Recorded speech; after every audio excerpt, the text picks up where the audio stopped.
시청자 여러분 안녕하십니까. 최욱의 파워 인터뷰입니다. 제11대 충북도의회 후반기 의정이 운영된 지 1년이 지났습니다. 오늘은 충북도의회 박문희 의장님을 모시고 자세한 이야기 들어보겠습니다. 의장님 안녕하세요. 네, 안녕하세요. 자, 후반기 의장 되신 지 1년이 좀 지나셨죠? 그렇죠. 1년 됐습니다. 네, 이제. 예. 자, 먼저 시청자 여러분께 인사 말씀 부탁드리겠습니다. 예, 도민 여러분 안녕하십니까. 충청도의회 박문희 의장입니다. 새해 파워 인터뷰에서요, 도민 여러분에게 인사를 드리고, 이제 오늘 1년이 지난 오늘 여러분들에게 이렇게 인사드리게 됐습니다. 아무쪼록 이 자리에서 다시 만나 뵙게 돼서 너무 감사하고 고맙다는 말씀과 더불어 여러분 평안하시기 바랍니다. 고맙습니다. 네. 그 1년 만에 그 방송에서 뵀는데 의장님 모습이 굉장히 좀 화사해졌다라는 그 인상이 드는데요. 감사합니다. 예, 좋은 일이 있으셨는지. 자, 지난해 7월 후반기 의장으로 선출되시고 1년 동안 충북도의회를 이끌어 오셨습니다.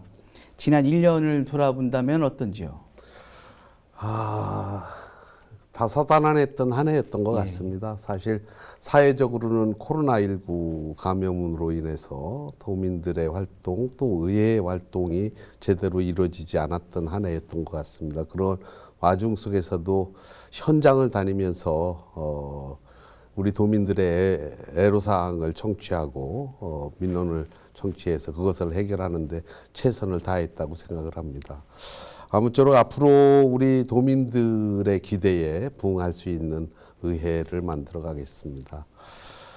더 말씀드린다고 하면 우리 도의회의 여러 가지 문제점들을 직접 만나서 현장에서 듣고 해결하려고 하는 노력을 계속해서 지속해 왔다는 말씀 드리고 싶습니다. 네. 그동안 이제 1년 동안 충북도의회를 이제 저희들이 이제 그 기자 언론 입장에서 보면 그 나름 의원들 간의 의회 간의 갈등도 특별한 게 없었고, 네. 그래서 의장님의 그 화합력 또 그 의원들 간의 결속력이 빛을 낸 거 아니냐 이런 평가도 있는데 이런 평가에 대해서는 어떻게 생각하시는지? 과찬이시고요. 어디든지 조직이라고 하는 데는 그 갈등과 어떤 잠재되어 있는 여러 가지 문제점들이 도사리고 있습니다. 네. 이제 이런 것들을 겉으로 표현하지 않도록 잘 다독거리는 것이 또 의장이 해야 될 일이 아닌가, 이렇게 해서 최선을 다해서 그분들하고 대화하고 협력해가면서 1년을 끌어오지 않았나 이런 생각을 하고요. 실질적으로 제가 의회의 의장으로서 취임하면서 우리 충청북도 도민들이 바라보는 우리의 모습을 어떻게 바라보게 할 것이냐 하는 부분에서 지사님과 교육감님 그리고 저희가 모여 앉아서 우리 도민들은 우리 3개 기관을 바라보고 있다. 그런 의미에서는 3개 기관이 도민들의 얼굴을 찌푸리지 않도록 해주는 것이 도민들한테 행복을 주는 게 아니냐. 앞으로는 어떤 이슈가 있으면 같이 협의하고 합의해서 이런 문제를 뭔가 해결해가는 이러한 의회를 만들어 보기 위해서 많은 노력들을 했다고 자부합니다. 네. 예. 자, 코로나19 사태 얘기 나눠보겠습니다. 코로나19 사태가 심각해지고 있습니다. 네, 그렇습니다. 예. 이미 수도권은 4단계로 예. 결정이 됐고요. 충북도에 미친 영향도 적지 않을 것으로 보고 우리 도민들의 이제 어려움도 커질 것으로 예상되는데 네.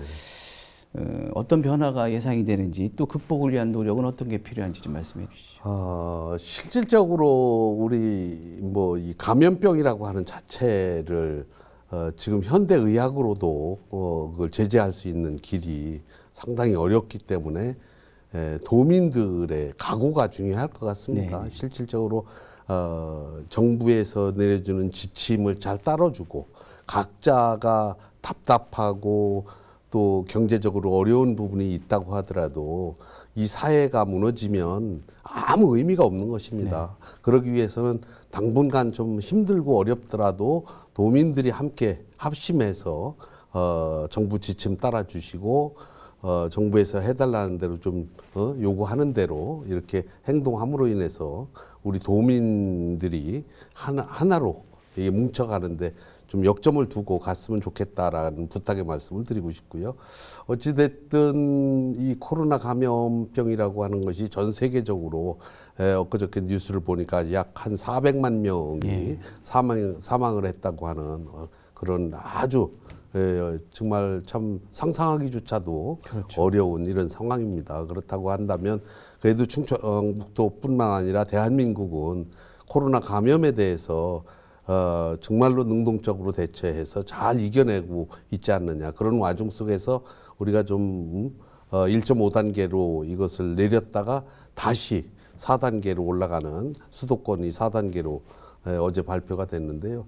이런 부분에 있어서 우리 충청북도도 좀 정말로 어디 가고 싶어도 좀 참고 또 누구를 만나고 싶어도 좀 참아서 더 이상 감염에 노출되지 않도록 우리 도민들이 각자가 조심해 주는 길이 이 감염병 예방을 할 수 있는 그런 길이 아닌가. 도민 여러분께 그렇게 부탁드리고 싶습니다.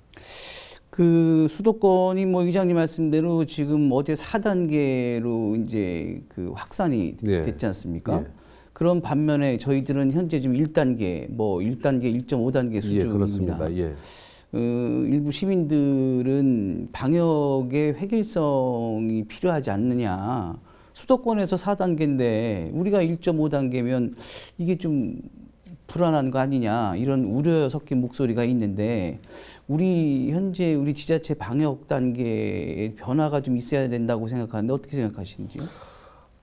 실질적으로 조금 전에 말씀드렸다시피 우리 충북 도내에 감염자가 나오는 원인이 수도권이나 이쪽의 접촉자들로 인해서 감염이 어제까지만 해도 한 자릿수로 나왔는데 오늘 어젯밤 12시를 기해서 조사된 것은 두 자릿수로 늘어났습니다. 늘어났는데 그 부분에 있어서 우리 자체적으로 우리가 방역을 잘못해서도 아니고 그렇죠. 우리 충북 도내에서 자발적으로 생긴 이런 그 감염이 아니라 수도권에 계신 분들하고 접촉하고 그쪽 분들이 왔다 가심으로 인해서 발생된 이런 환자들이란 말이에요. 그렇다고 보면 우리 도민들이 조금 조심하고 가능하면 수도권에 일이 있으면 뭐 유선상으로 하든지 이렇게 해서 수도권에 계신 분들하고 접촉을 최소화시키는 이런 방법으로 가면서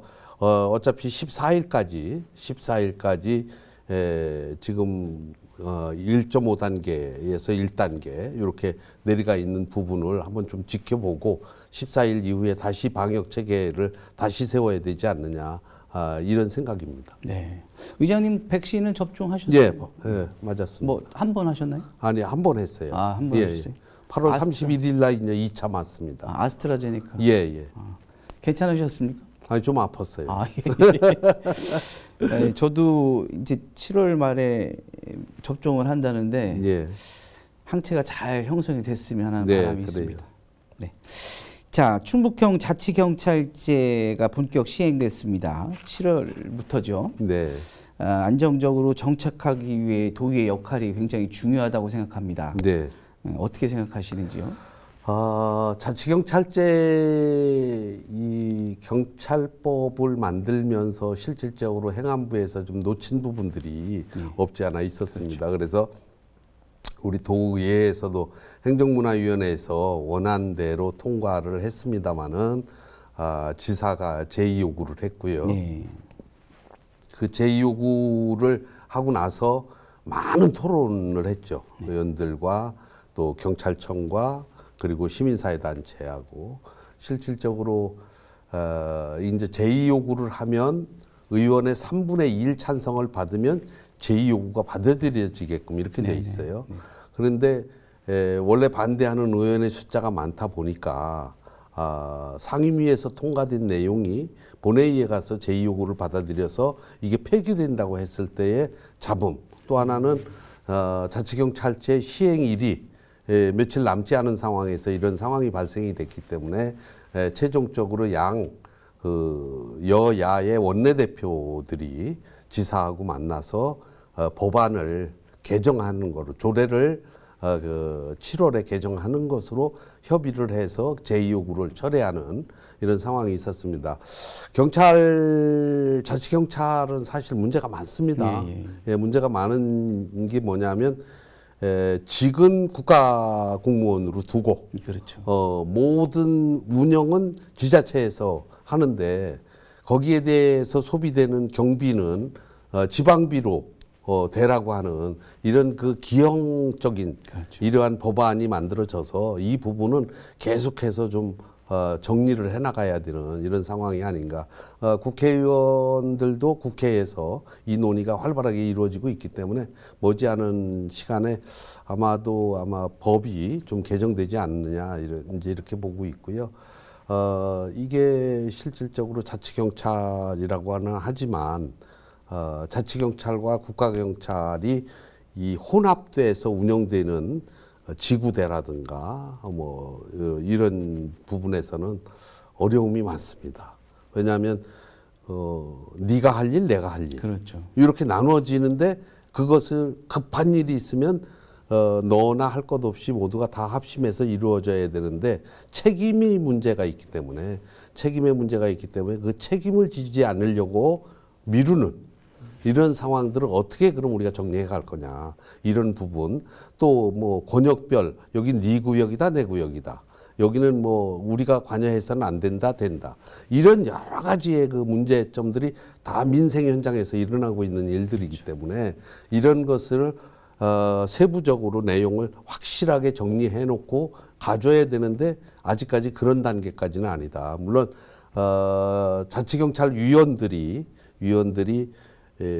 자치경찰위원회에서 다 정리해서 하나하나 수정을 하고 고치고 조례를 바꿔야 될 게 있으면 거기서도 이제 정리를 하고 있기 때문에요. 머지않아서 정착이 되리라고 이렇게 봅니다. 네. 그 이시종 도지사의 제2요청이 사실상 이제 철회가 되면서 일부에서는 그 다수당인 민주당에서 그 지사 의견을 그 철회를 거부한 거 아니냐. 결국 지사에 대한 어떤 쉽게 레임덕 뭐 이런 이런 얘기가 이제 해서 좀 논란이 됐는데 지금 의장님 말씀 들어보니까 그 나름 이제 그 협의를 했군요. 그럼요. 우리 또 지사님 성격상 또 이렇게 추진력이 또 대단하시고 또 그러신데 그래도 나름 이렇게 우리 또 의장님이 설득력을 갖고 또 설득을 하셔서 또 지사님을 설득을 하시고 원만한 상태에서 이제 마무리가 7월 달에 그럼 어떤 조례가 또 만들어지는가 보죠? 실질적으로 이제 제2요구가 받아들여졌을 때 조례를 그럼 어떻게 개정할 것이냐 다시 상정해서 처리해야 되는데 그 부분에 대해서는 우리 의원들이 많은 토론을 거쳐서 조례를 만들어 놓은 게 있습니다. 만들어 놓은 게 있어서 그 조례만 행정문화위원회에다 다시 상정해서 심의해서 통과시켜주면 본회의에서 통과만 되면 이제 그 안대로 갈 수밖에 없는 상황인데 그 시기를 언제로 할 거냐 하는 부분은 아직까지 협의가 좀 덜 됐습니다. 네. 그 지방자치법 개정 전부 개정안이 32년 만에 국회를 통과했죠. 뭐 아주 좋은 소식인데 의회 자율성과 전문성이 이제 강화되고 주민 중심의 지방자치가 실현이 되는 것이다라는 얘기가 많습니다. 도의회 운영은 어떻게 달라지는지 또 의장님으로서 어떻게 평가를 하는지 좀 말씀해 주시죠. 그 실질적으로 이 지방자치법 제가 이제 먼저 말씀드리고 싶은 내용이 지방자치법과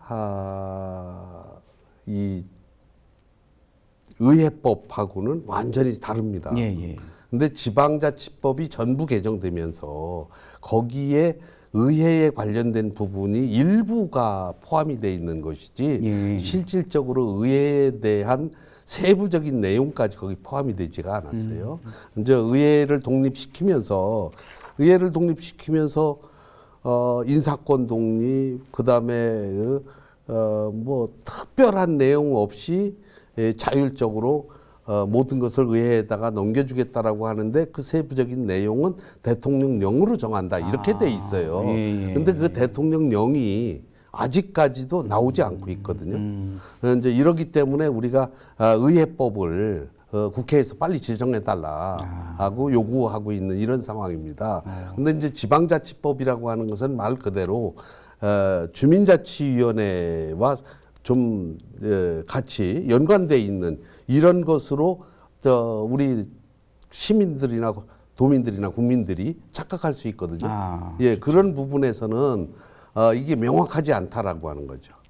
그래서 이게 이제 의회가 완전한 독립을 이루려고 하면 의회법이 만들어져서 그 의회법에서 의한 의회가 운영되는 이런 상황들을 만들어내야 되는데 그렇지 않다라고 하는 것이 아직까지도 좀 혼란이 많이 오고 있다. 그래서 전국 우리 시도의장단 협의회에서도 의회법 제정 촉구를 계속 하고 있고 또 행안부하고 계속 협의를 하면서 우리가 요구하고 바라는 것들을 계속 건의를 하고 있습니다만은 실질적으로 법을 한번 만들어 놓고 그 시행령 또 대통령령을 정하는 데 있어서 그 몇몇 사람들이 이것을 토론을 거쳐서 하는데 정말로 그것을 집행하는 일선 의회에서는 마음에 와서 딱 닿는 부분이 아무래도 적다. 이런 부분에서 좀 이제 뭐 9월 달이나 10월 달 되면 대통령령이 정해져서 내려올 텐데 그렇게 하고 난 뒤에 이것을 고치려고 하면 또 문제점들이 생기니까 결과적으로는 완전한 지방자치 부활이라고 볼 수는 없고요. 지방자치 뭐 32년 만에 전부 개정안이 통과가 돼서 지금 뭐 전국적으로 뭐 시행하고 있다라고 얘기는 하고 있지만 실질적인 내용으로 들어가 보면 그런 부분에서는 많이 미흡한 부분이 많다. 저희들이 이렇게 평가할 수밖에 없습니다. 결과적으로 이제 지방자치법 개정안 통과해서 이제 의회가 독립적인 어떤 그 기구로 만들어지기 위해서는 아직까지 개선할 점이 많다는 얘기네요. 너무 많죠. 너무 많고요. 첫째는 뭐 직원들 문제도 인사 문제도 예, 인사 문제도 뭐 말씀드리면 지금 의회에 2급이 사무처장을 하고 있고 그렇죠. 2급 다음에는 4급이 있습니다. 3급이 건너뛰었어요. 그다음에 4급에다 이제 5급, 6급 이렇게 쭉 있는데 문제는 4급이 갈 데가 없는 거예요. 진급할 데가 없잖아요. 3급이 있으면 3급으로 진급을 그렇죠. 하는데 이제 그런 부분들도 기본적인 것조차도 이루어지지 않고 있기 때문에 그런 부분을 저희들이 계속 시정해달라고 요구하고 있는 거죠. 네. 자, 제4차 국가철도망 계획이 발표됐습니다. 예. 그 청주 도심 통과 노선에 관련해서 이게 저도 조금 어떻게 이걸 봐야 될지 일부에서는 뭐 사실상 반영이다. 뭐 유보다 이렇게 또 엇갈리고 있습니다. 우리 의장님은 이걸 어떻게 평가를 하시는지요? 제가 명확하게 답변 드릴게요. 네네네. 1차 발표 때 우리 도심을 지나가는 광역철도망이 빠졌습니다. 네네네. 그러면 반영을 안 시켰다라는 얘기거든요. 그러니까 쉽게 얘기해서 충청권 메가시티의 철도망 건설을 어떻게 할 것이냐. 거기에서 기존 노선으로 해라. 이렇게 하고 정리를 했어요. 1차 발표 때. 그래서 최종 그게 발표가 아니고 최종 발표가 남아 있었습니다. 최종 발표를 언제 할 것이냐. 6월 말쯤 할 것이다.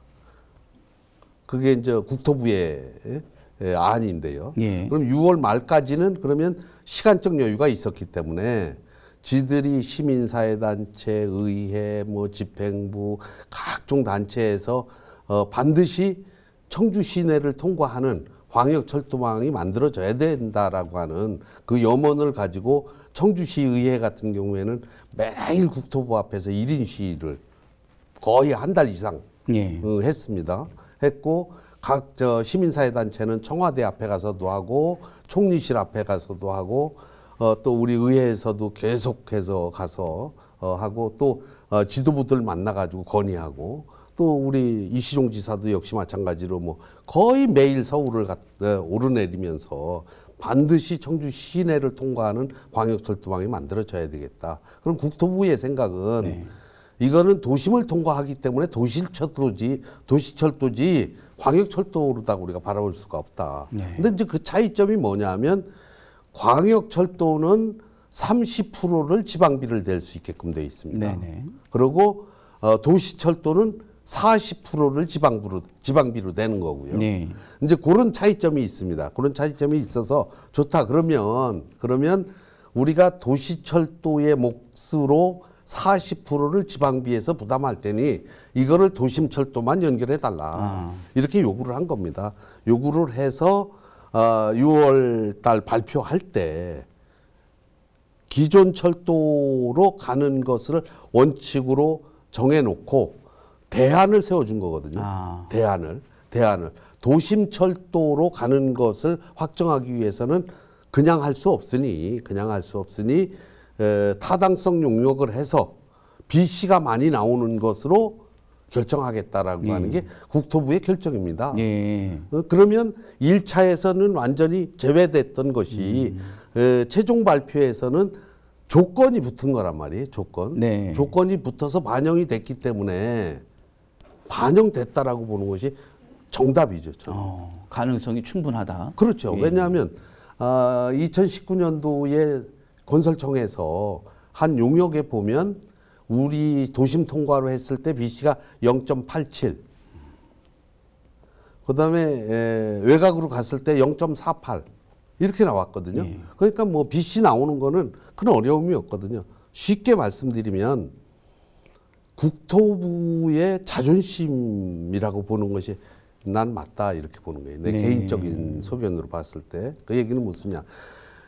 총리실에서 얘기해도 안 되고 청와대에서 얘기해도 안 되고 당대표가 얘기해도 안 되고 계속 이런 진행을 국토부에 해왔는데 국토부 사람들도 자기네들이 안 되는 이유에 대한 부분을 충분하게 설명했는데도 또 뭐 총리실이라든가 당대표실이라든가 청와대에서 이것은 10년 계획 안에 들어가는 거기 때문에 해놓고 낭주에 문제가 있을 때는 변경을 하더라도 일단 넣는 것이 맞겠다. 이렇게 요구했는데 국토부에서 그동안 반대했었는데 덜컥 그렇게 하겠습니다 하기에는 자존심 상하잖아요. 그렇죠. 그러니까 그러면 자기네들이 수용을 하되 조건을 하나 다른 거죠. 조건은 이루어질 수 있는 조건을 다뤄준 거예요. 예, 우리 도민들이 그렇게 생각해 주시면 제일 편할 것 같아요. 그런데 아무것도 아니잖아요. 뭐 대안 반영이 됐던 그냥 반영이 됐던 반영은 반영이잖아요. 그런데 거기에 붙어 있는 문법 하나 때문에 논란을 일으키는 건 결코 우리 도민들한테 도움이 안 된다. 저는 그렇게 생각을 합니다. 어쨌든 뭐 의장님이 이번에 확실하게 그 뭐 이 광역철도에 대해서는 그 설명을 해주셨으니까 우리 도민들이 사실상 가능성이 충분하다라고 알고 계시면 될 듯합니다. 그래요. 우리 그 시간 관계상 사실 뭐 질문이 꽤 의장님한테 질문 드리고 싶은 게 굉장히 지금 많은데 제일 궁금한 게 또 있습니다. 의장님 차기 지방선거의 행보가 어떤가? 이게 또 이제 시청자들 또 도민들이 가장 궁금할 텐데요. 의장님 계획은 갖고 계시는지요? 제가 어디 언론사에서 얘기하길래 정치는 생물이기 때문에 내 앞길도 내 마음대로 못하는 것이다. 이렇게 말씀을 드렸어요. 그랬더니 이제 그게 이시종 지사를 두고 한 얘기였었는데 이시종 지사가 뭐 청주 상당구에 출마를 한다. 이제 이렇게 이제 신문에 나서 논란이 조금 있었습니다만은 제 입장에서는 그래요. 저는 1976년도부터 정당 활동을 시작해서 45년간을 이 정당에 있으면서 뭐 다른 사람처럼 유리한 대로 이 당을 갖다 저 당을 갖다 이렇게 하면서 자기 입지를 키워오지는 못했어요. 저는 제 성격상 그걸 용납하지 않고 그래서 오로지 45년 동안 민주당을 위해서 일해왔는데 제가 의장까지 했기 때문에 저 개인적으로는 엄청난 영광이고 혜택을 봤다고 이렇게 생각을 합니다. 다만 우리 지역구가 상당구인데 상당구의 정정순 국회의원님이 지금 어려움에 처해 있잖아요.